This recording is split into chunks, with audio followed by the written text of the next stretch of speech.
নমস্কার। আজকের live video অনুষ্ঠান, সেখানে আমরা গত পরশুদিন আমরা আমাদের প্রিয় শহর উত্তরপাড়া, আমাদের প্রিয় শহর, এই গ্রুপে আমরা পরিমিতি নিয়ে আলোচনা করছিলাম। পরিমিতি আমরা জানি পরিমিতিতে আমাদের কত নম্বর থাকে, আগেই আলোচনা করেছি, এবং কিভাবে থাকে, কি কি সিলেবাস আছে, অর্থাৎ পাঠ্যসূচিতে কি কি আছে, সেগুলো আমরা আলোচনা করেছি। তবু আরেকবার বলবো, পরিমিতির অঙ্ক 14 নম্বর প্রশ্নে থাকবে মাধ্যমিক পরীক্ষায়, এবং এই 14 নম্বর প্রশ্নের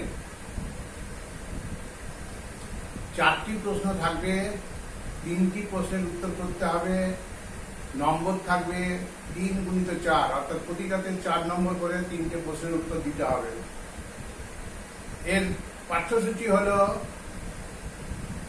আগেকার জিনিসগুলো তো থাকবেই, আয়তক্ষেত্র, বর্গক্ষেত্র, ত্রিভুজ, এগুলোর ব্যাপারগুলো থাকবে। তার সঙ্গে থাকবে যেটা 10-এর সিলেবাস, সমকোণী চৌপল বা আয়তঘন, আমরা আগের দিন করেছি, আর লম্ববৃত্তাকার চোঙ, আজকে আমরা করবো এটা, শঙ্কু, লম্ববৃত্তাকার শঙ্কু, আর গোলক এবং অর্ধগোলক, একই কথা যদিও, কিন্তু বিভিন্ন সূত্র এবং ফর্মুলা সেগুলো মনে রাখতে হবে। এই পরিমিতির অঙ্কের বিশেষত্ব হলো সূত্রগুলো ঠিক জানতে হবে। ক্ষেত্রফল, পার্শ্বতলের ক্ষেত্রফল, বর্গতলের বর্গক্ষেত্রের ক্ষেত্রফল, বর্গাকার ঘনকের ক্ষেত্রফল, আয়তঘনের ক্ষেত্রফল, পার্শ্বতলগুলির ক্ষেত্রফল, ঘনফল, এগুলো সব পরিষ্কারভাবে জানতে হবে। তাহলেই হবে যে আমরা কিভাবে এই পরিমিতির অঙ্ক সহজে করতে পারবো। তাহলে আমরা গতদিন আমরা এই যে আয়তঘনের ব্যাপারে বলেছি। আয়তঘন হলো, আয়তঘনের যে মূল বৈশিষ্ট্যগুলো ছিল সেগুলো বলেছি। এখানে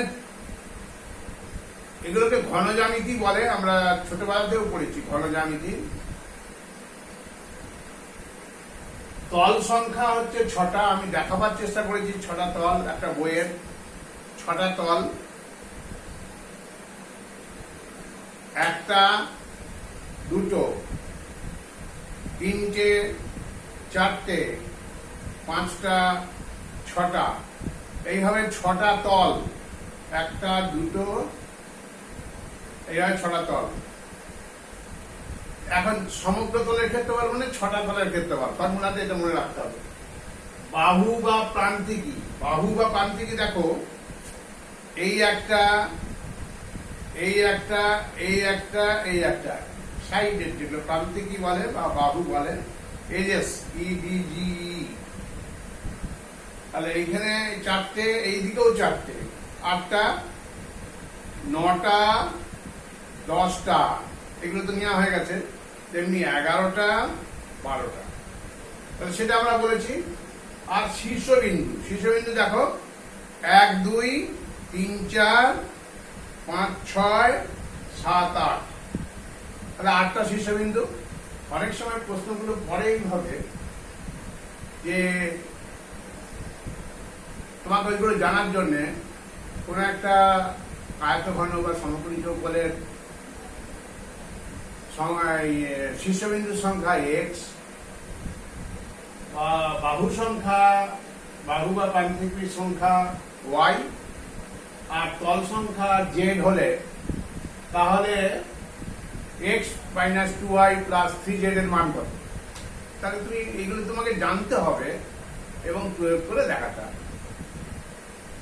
আমরা দেখেছি।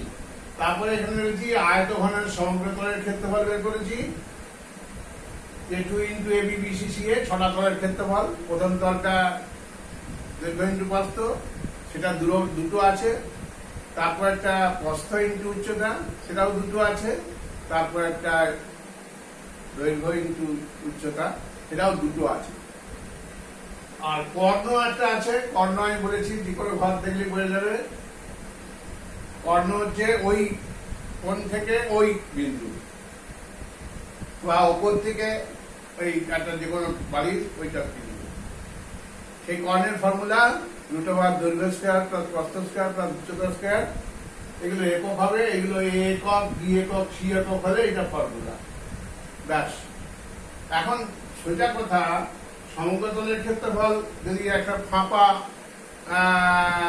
আয়তঘন হয়, মানে চৌবাচ্চা যদি হয়, তার চৌবাচ্চার একটা দিক খোলার আগে থাকে, এটা আবার ঢাকাও দিতে হয়, কিন্তু খোলাও থাকতে পারে। সেখানে তখন 5টা তলের ক্ষেত্রফল হবে। এগুলো একটু প্রশ্নটা দেখে বুঝতে যাবে। তো আজকে আমরা আলোচনা করব লম্ব বৃত্তাকার চোঙ।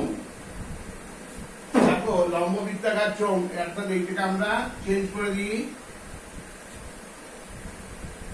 লম্ব বৃত্তাকার চোঙ। লম্ব বৃত্তাকার চোঙের কি কি জিনিসগুলো আছে এটাও চেঞ্জ হয়ে যাবে। তা লম্ব বৃত্তাকার চোঙ তোমরা সবাই দেখেছো, কারখানার চিমনি, তারপরে চৌবাচ্চাও হতে পারে চোঙাকৃতি, ড্রাম, সেইগুলোর উপর। সেখানে কি হবে না, তলটা বৃত্তাকার, দুটো তলই বৃত্তাকার। নিরেট চোঙের দুটো তলই বৃত্তাকার, আর যদি একদম খোলা হয় এটাও বৃত্তাকার। তাহলে এটা বৃত্তাকার হলে তার একটা ব্যাসার্ধ আছে। আর উচ্চতা, উচ্চতা মানে মাঝখান থেকে একবারে ওই বৃত্তের কেন্দ্র থেকে ওই বৃত্তের কেন্দ্রের উচ্চতা, এটা হচ্ছে এইচ। তাহলে ব্যাসার্ধ হচ্ছে আর একক ধরবে, উচ্চতা হচ্ছে এইচ। আমরা ইংরেজি নাম দিয়ে ধরি, তাহলে মনে থেকে যায়, এইচ একক। এবার দেখো, আমি যেমন তখন ধরছিলাম যে এবারে আমরা বের করবো কি করে,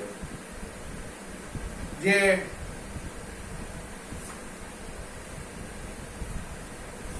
এই একটা চোঙ হয়ে গেল, দুমুখ খোলাও চোঙ হতে পারে। তাহলে তার পার্শ্বতলের ক্ষেত্রফল কত? দেখো, এটা হচ্ছে পার্শ্বতলের ক্ষেত্রফল। কিরকম ভাবে দেখবো আমরা, এরকম পার্শ্বতলের ক্ষেত্রফল যেখানে দুমুখ খোলা, তার আর আছে, এইচ আছে। তাহলে পার্শ্বতলের ক্ষেত্রফল কি হবে? এটা যদি কেটে দাও তাহলে কি হবে? পার্শ্বতলের ক্ষেত্রফল। এইটার কি ক্ষেত্রফল না, এইটা হচ্ছে 2πr হয়ে গেল। এটা এরকম ছিল তো, আর দেয়া আছে, সেটা 2πr হয়ে গেল। আর এইটা হচ্ছে এইচ, তাহলে 2πrh বর্গ একক। যদি বলে চোঙের, লম্ববৃত্তাকার চোঙের, ফাঁপা চোঙের পার্শ্বতলের ক্ষেত্রফল, এক হচ্ছে ফাঁপা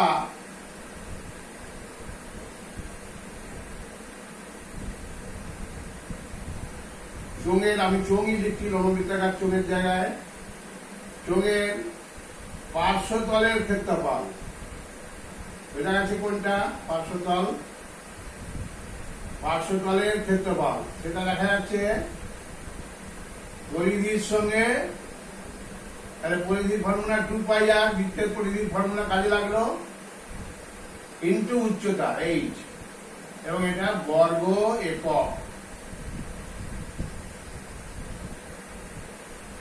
এরপরে 2 নম্বর হচ্ছে প্রান্ততলের ক্ষেত্রফল। নিরেট হলে প্রান্ততল দুটো হবে, একটা হলে একদিক ঢাকা থাকলে একটা হবে। তা প্রান্ততলটা কি? প্রান্ততলটি হচ্ছে বৃত্ত, তাহলে বৃত্তটা 9 করেছি। প্রান্ততলের ক্ষেত্রফল, প্রান্ততলের ক্ষেত্রফল, একটা তলের ক্ষেত্রফল প্রান্ততলটা, যেটা হবে πr², মানে বৃত্তের যা ক্ষেত্রফল সেটা হচ্ছে বৃত্তের যা ক্ষেত্রফল পাই আর স্কোয়ার, সেটা পান্ততলের ক্ষেত্রফল। নিরেট চোঙের বেলায় পান্ততল দুটো, তাহলে 2 পাই আর স্কোয়ার প্লাস পাই আর স্কোয়ার, আর পার্শ্বতলের ক্ষেত্রফল হচ্ছে 2 পাই আর এইচ। তাহলে সমগ্র তলের ক্ষেত্রফল, এটাও ইম্পর্টেন্ট, সমগ্র তলের ক্ষেত্রফল। সমগ্র তলের ক্ষেত্রফল মানে কি লক্ষ্য রাখবে, যে এক মুখ খোলা আছে না দুমুখ খোলা আছে না দুমুখ নিরেট আছে বন্ধ আছে, সমগ্র তলের ক্ষেত্রফল সবই চোঙের।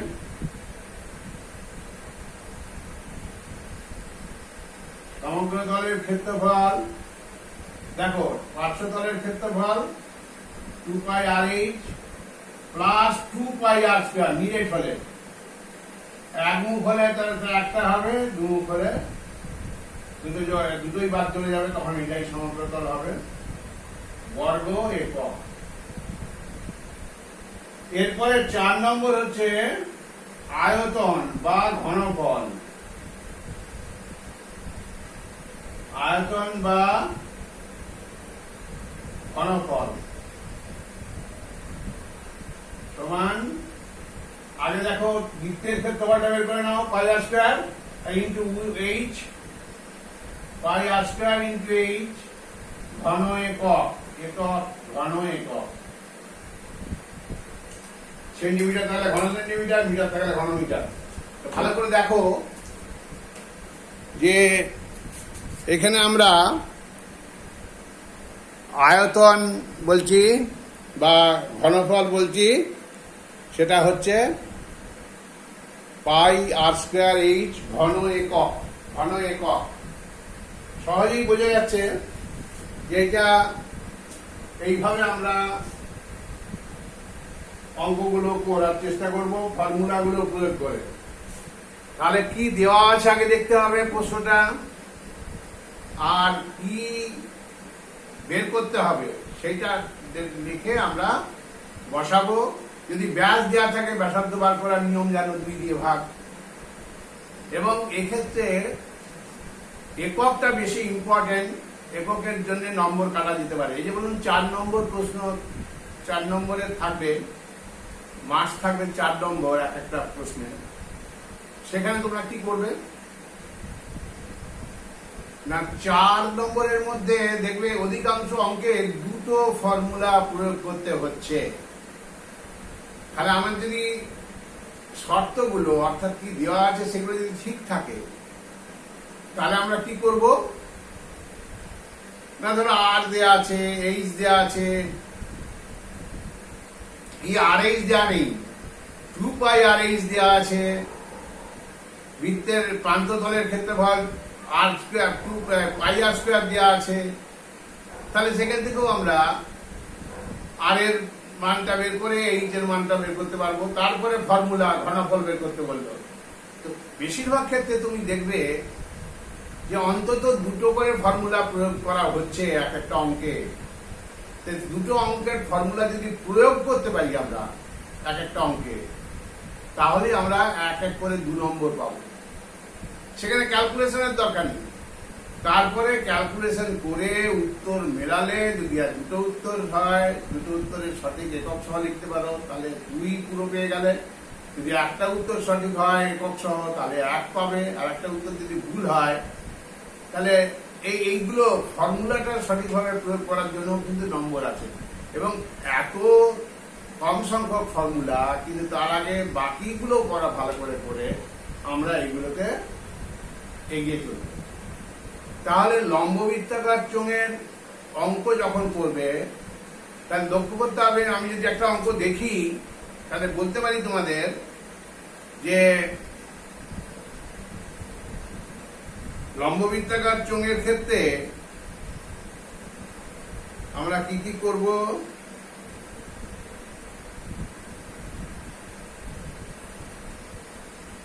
লম্ববৃত্তাকার চোঙ বলছে কি, লম্ববৃত্তাকার ড্রামে কিছু জল আছে। লম্ববৃত্তাকার ড্রামে কিছু জল আছে। 2.8 ডেসিমিটার ব্যাস এবং 3 ডেসিমিটার উচ্চতা বিশিষ্ট একটি শঙ্কু আকৃতির লোহার টুকরো ফেলা হয়। বলছি দুটো করে থাকবে, দুটো ফর্মুলা জেনে। তো সেরকম থাকতে পারে। আর না হলে কিছুটা জল আছে তার মধ্যে আর একটা লম্ববৃত্তাকার চোঙই ফেলা হলো ছোট, বা দুটো লম্ববৃত্তাকার চোঙ থেকে আর একটা লম্ববৃত্তাকার চোঙই ফেলা হলো, তৈরি করা হলো। কেমন? অথবা এটা হতে পারে, আমরা আয়তঘনটা করেছি, এখানে আমরা এটা করলে আর ভালো হবে, একটা চৌবাচ্চার ভেতর কিছু জল ছিল, জলের মধ্যে আমরা একটা লম্ববৃত্তাকার চোঙ ফেললাম, তার ব্যাসার্ধ আর উচ্চতা দেওয়া আছে, ফেললাম, নিরেট ফেললাম, তাহলে জলতল কতটা উপরে উঠবে, এই ধরনের অঙ্ক করে। তাহলে প্রথমে আমরা জানবো যে কতটা জল আছে, মানে জলের ঘনফল কত, পাই আর স্কয়ার, এই এইচটা মনে রাখতে হবে, আগেকার যে এইচটা কতটা জল ছিল সেটা এই। আর চৌবাচ্চার যদি ফেলা হয়, এটা চৌবাচ্চার এ বি দৈর্ঘ্যপ্রস্থ ঠিক আছে, এইচটা দেখতে হবে, এইচটা মানে কতটা উচ্চতায় জল আছে। তাহলে জলের ঘনফল পেয়ে গেলাম। এবারে ওই যে চোঙটা ফেলা হলো তার ঘনফল কত, ঘনফল পাই আর স্কয়ার এইচ। তাই যদি হয় পাই আর স্কয়ার এইচ যদি হয়, তাহলে আর আর এইচ দিয়ে আমি একটা ঘনফল বের করে নিলাম। তাহলে যখনই একটা ফেলবে, একটা চৌবাচ্চা জল আছে নির্দিষ্ট উচ্চতায়, আর সেটা ফেলার পর কি হবে, আর্কিমিডিসের সূত্র অনুযায়ী জলতল উপরে উঠবে, সমায়তন জল অপসারিত করবে। তাহলে এই এখনকার যে আয়তনটা মানে ঘনফলটা চৌবাচ্চার এখনকার, ওইটা হওয়ার পর জলতলটা বেড়ে গেছে, তো তাহলে উচ্চতার জায়গায় ওইটাকে খানিকটা বসিয়ে দিলাম যোগ করে, এই নতুন যে উচ্চতা হলো, তাহলে সেটা এইচ ধরলাম, আগেকার যা ছিল তার সঙ্গে এইচ ধরলাম। তাহলে এইটা কার জন্য হয়েছে, ওই যে চোঙটা ফেলা হয়েছে তার জন্য। তাহলে সেই চোঙটার উচ্চতা, আমি যদি ছবি আঁকি এখানে এরকম যদি হয়, আমি একটু দেখাই,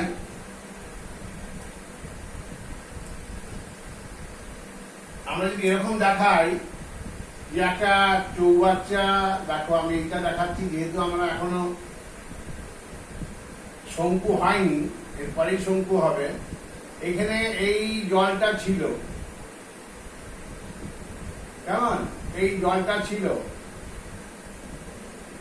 চৌবাচ্চা, তারপরে এখানে একটা, তারপরে এখানে একটা চোঙ ফেলা হলো, লম্ববৃত্তাকার চোঙ ফেলা হলো, তার দৈর্ঘ্য প্রস্থ উচ্চতা আছে, তার জন্যে এই জলটা এত দূর উঠে গেল।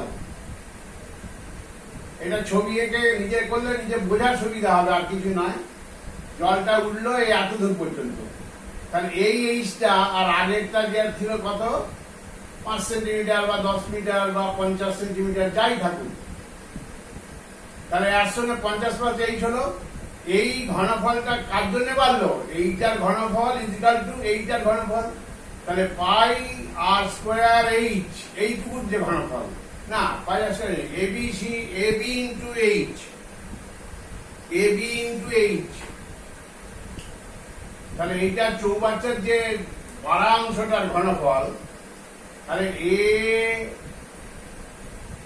AB into H, A B into H, এই জলটা, এটা তো একটা জলের অংশ, is equal to pi r square H, pi r এখানে যা দেওয়া থাকবে, আর এইচ হচ্ছে এইটার চোঙের উচ্চতাটা, অন্য একটা নাম দিয়ে দাও। এই দুটো সমান, তাহলে সব জানা আছে, আমরা যেটা এইচটা বের করতে হবে, এইচটা বের করে নেব।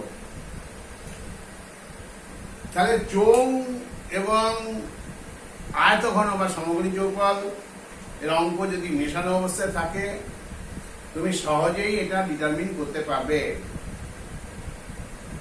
এখন অনেক অঙ্ক থাকে। আচ্ছা, এরপরে আমরা তাহলে চলে আসি, তাহলে ফর্মুলা গুলো ভালো করে আমি অবশ্য লিখে দেওয়ার চেষ্টা করবো এখানে, যে সমস্ত ফর্মুলা গুলোকে, মানে যেগুলো তোমাদের জানতে হবে, আমি বইয়ে আছে ছবি তুলে দিতে পারি, অনেক কিছু ফর্মুলা জানতে হবে। সেইগুলো যেগুলো আমরা 9-এ পড়েছি, 8-এ পড়েছি, 7-এ পড়েছি, 6-এ পড়েছি, সেই সমস্ত পরিমিতির যে ফর্মুলাগুলো ভালো করে মনে রাখতে হবে। তার মানে কেউ জিজ্ঞেস করবে না, কিন্তু প্রয়োগের ক্ষেত্রে লাগবে। সামান্তরিকের ক্ষেত্রে যদি বলে, আয়তক্ষেত্রের যদি বলে, কি হবে, তাই না? আয়তক্ষেত্রের পরিসীমা কত? 2 ইন্টু দৈর্ঘ্যযুক্ত প্রস্থ আমরা করেছি আগে। আর সামান্তরিকের পরিসীমা কত? দেখো সমস্ত একই কথা, কিন্তু 2 ইন্টু দৈর্ঘ্যযুক্ত প্রস্থ, তাই না? আমরা ক্লাস 4-এ 5-এ পড়েছি আয়তক্ষেত্রের কথা, বর্গক্ষেত্রের কথা। সেইগুলো এখানে প্রয়োগে লাগতে পারে বিভিন্ন ক্ষেত্রে, অবজেক্টিভেই হোক আর সাবজেক্টিভেই হোক। এর পরের প্রশ্নটা হচ্ছে, আমি আজকে এটা করে নেব, যে লম্ব বৃত্তাকার শঙ্কু বা শুধু শঙ্কু, শঙ্কুর ইংরেজি হচ্ছে কোণ, CONE। শঙ্কুর আকৃতিটা আমরা সবাই, আমাদের মনে হয় যে একটা টোপরকে যদি বিবেচনা করা যায়, বরের যে মাথায় টোপর, এটা কিন্তু শঙ্কু আকৃতির হয়। শঙ্কু আকৃতির হয়, যদিও সেটা ফাঁপা হয়, নাহলে মাথায় পড়বে কি করে। সেই জন্য এই শঙ্কুর কি কি জিনিস থাকবে সেটা একটু মনে রাখতে হবে। শঙ্কুর একটা ছবি আঁকি।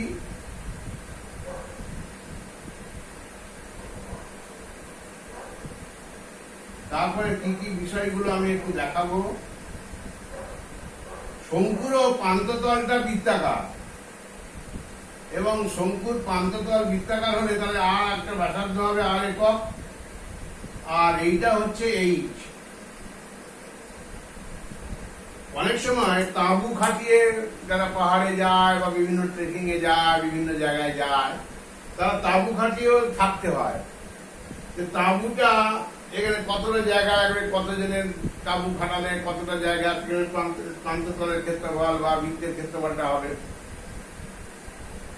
কি এতে কতজন থাকতে পারে, ঘনফুট বায়ু থাকবে, তবে তো সবাই থাকতে পারবে, সেইটার উপর নির্ভর করে ফর্মুলাগুলো তৈরি হবে। তাহলে ব্যাসার্ধ হচ্ছে আর, উচ্চতা হচ্ছে এই। শঙ্কুর ক্ষেত্রে একটা জিনিস বোঝা যাচ্ছে, এটা যদি সমতলিক ঘনবস্তু হয়, এই ঘনবস্তুর সঙ্গে এই ঘনবস্তুটা কটা পাওয়া যাবে, দেখবে 3টে পাওয়া যাবে। এটার থেকে 3টে যদি কনিক সেকশন করি, ছেদ করি, তাহলে আমরা 3টে শঙ্কু পাবো। একই উচ্চতা বিশিষ্ট, একই ব্যাসার্ধ বিশিষ্ট 3টে শঙ্কু পাবো। এটা কেন পাবো, কিভাবে পাবো বলেছি। আর এখানে একটা সম্পর্ক দেখছি, আর এইচ, এইটার একটা সম্পর্ক আছে। আর এইটার সঙ্গে কি আছে, আর একটা দেখো এল আছে। এইটা হচ্ছে তির্যক উচ্চতা, এলটাকে বলছি আমরা তির্যক উচ্চতা। তো তির্যক উচ্চতা এল যদি হয়, দেখো ভালো করে, এল হচ্ছে তির্যক উচ্চতা, এইচ হচ্ছে উচ্চতা শঙ্কুর, আর হচ্ছে ব্যাসার্ধ। আমি একটু কাছে নিয়ে গিয়ে দেখাবো, ওই জন্য মুছিনি এগুলো, ছবিগুলো বড় করলে দেখা যাবে ভালো।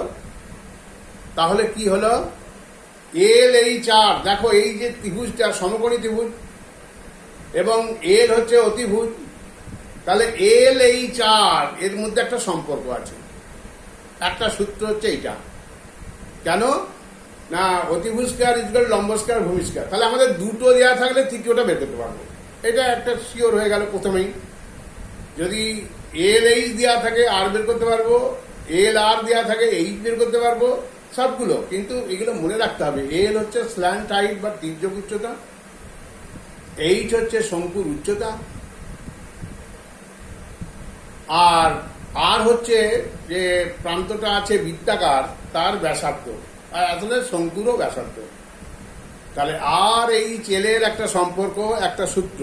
তাহলে সূত্র প্রয়োগের ক্ষেত্রে এটাও একটা ইম্পর্টেন্ট, যে L square is equal to L H R, কি কি সব লেখা থাকবে। এল এইচ আর, এল হচ্ছে তির্যক উচ্চতা, তির্যক উচ্চতা,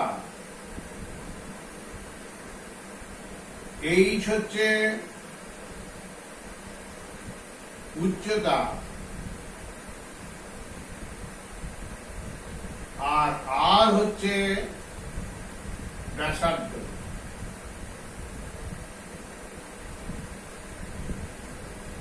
এই হচ্ছে আমাদের ফর্মুলাটা কি হলো?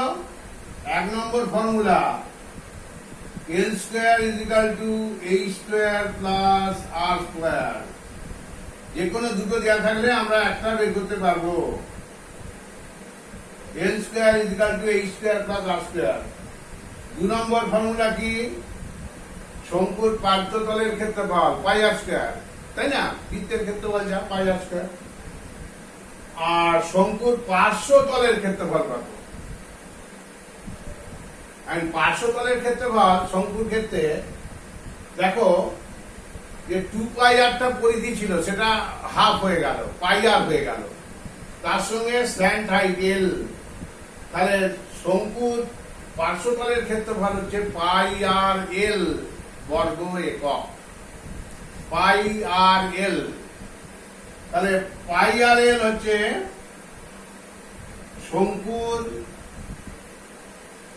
সবই শঙ্কুর পার্শ্বতল বা প্রান্ততলের ক্ষেত্রে, না প্রান্ততল না, পার্শ্বতলের ক্ষেত্রফল। প্রান্ততল তো বললাম পাই আর স্কয়ার বর্গ একক, আর শঙ্কুর পার্শ্বতলের ক্ষেত্রফল পাই আর এল বর্গ একক। তাহলে শঙ্কুর সমগ্রতলের ক্ষেত্রফল কত? সহজ কথা, পাই আর এল প্লাস পাই আর স্কয়ার। এখানে তো আর একটাই ক্ষেত্রফল, প্রান্ততলটা একটা, অপরিত শীর্ষবিন্দু একটা। সুতরাং শঙ্কুর ক্ষেত্রে প্রথম ফর্মুলা সমকোণী ত্রিভুজের ফর্মুলা দিয়ে করতে পারবো যে এল এইচ আর এর সম্পর্ক। দুটো দেওয়া থাকলে 3টে বের করতে পারবো, কোনো অসুবিধা নেই। শঙ্কুর প্রান্ততলের ক্ষেত্রফল কত? পাই আর স্কয়ার, যেহেতু প্রান্ততলটা একটা বৃত্ত, অতএব এটা হচ্ছে পাই আর স্কয়ার।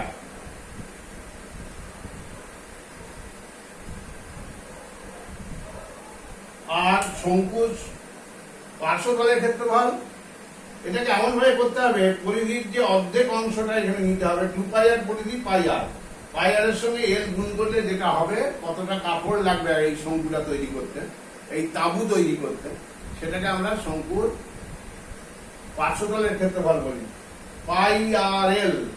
তাহলে পাই আর এল হচ্ছে এইটা, পাই আর এল বর্গ একক। আর সমগ্রতলের ক্ষেত্রফল হচ্ছে পাই আর এল প্লাস পাই আর স্কয়ার।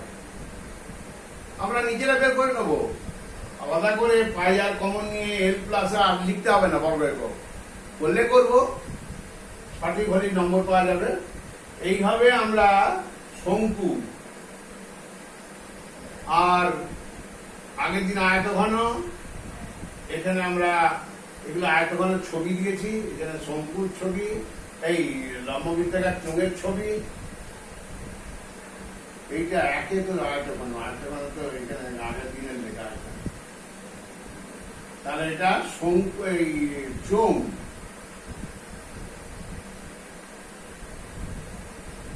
লম্ববৃত্তাকার চোঙ, চোঙের ক্ষেত্রে কি এইটা আয়তঘন করে। তাহলে আমাদের চোঙের এইগুলো মনে রাখতে হবে। ফাঁপা চোঙের পার্শ্বতলের ক্ষেত্রফল 2 পাই আর এই। এবার নিরেট চোঙের কত হবে? এটা সমগ্রতলের ক্ষেত্রফল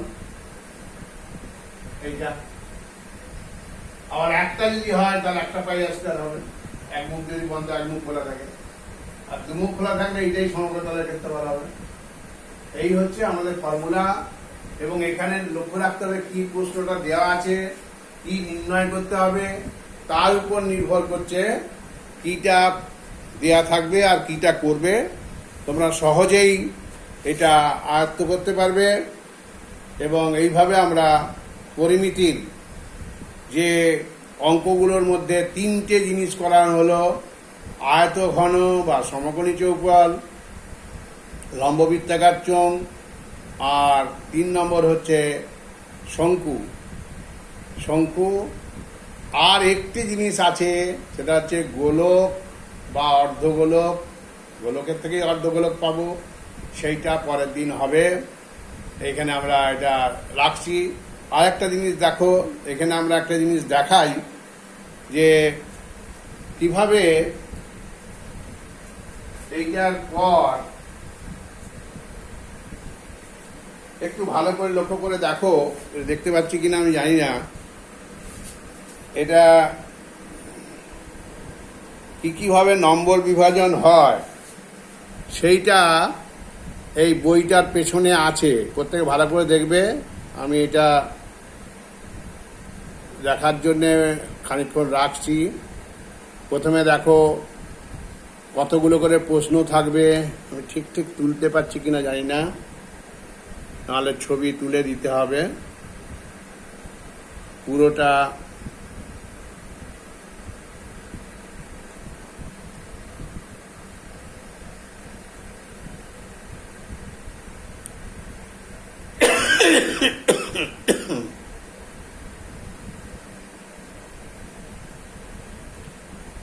কোথায় কত নম্বর, কি বিষয়, কিরমভাবে বিভাজন হয়েছে, এটা 2017 এবং পরবর্তী বছরগুলির জন্য হবে। মানে এখনো 2023-এও ঠিক তাই, এইভাবে পড়বে। এইভাবেই তৈরি করা হচ্ছে নম্বর ধরে ধরে। এইগুলো হচ্ছে সেইটা। যাই হোক, তোমরা আজকের তারিখে যে আমাদের অনুষ্ঠান হলো, এটা ভিডিও রেকর্ডিং করা হচ্ছে এবং তোমরা সহজেই এটা আয়ত্ত করতে পারবে। এবং পরিমিতির যে 12 নম্বর থাকে, এটা সহজেই ফর্মুলাগুলো মনে রেখে, এটা মুখস্থ করা ঠিক নয়, মনে রাখতে হবে।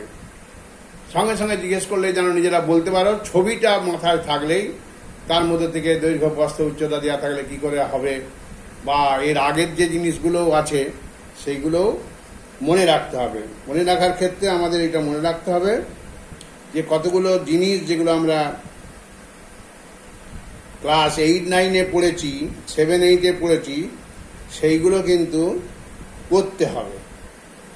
সেইগুলো করার জন্যে আমাদের যেগুলো দরকার সব কিছু মনে রাখতে হবে। যেমন আমি বললাম, আয়তক্ষেত্রের ক্ষেত্রফল, সমান্তরিকের ক্ষেত্রফল কত, ভূমি ইন্টু উচ্চতা দিয়ে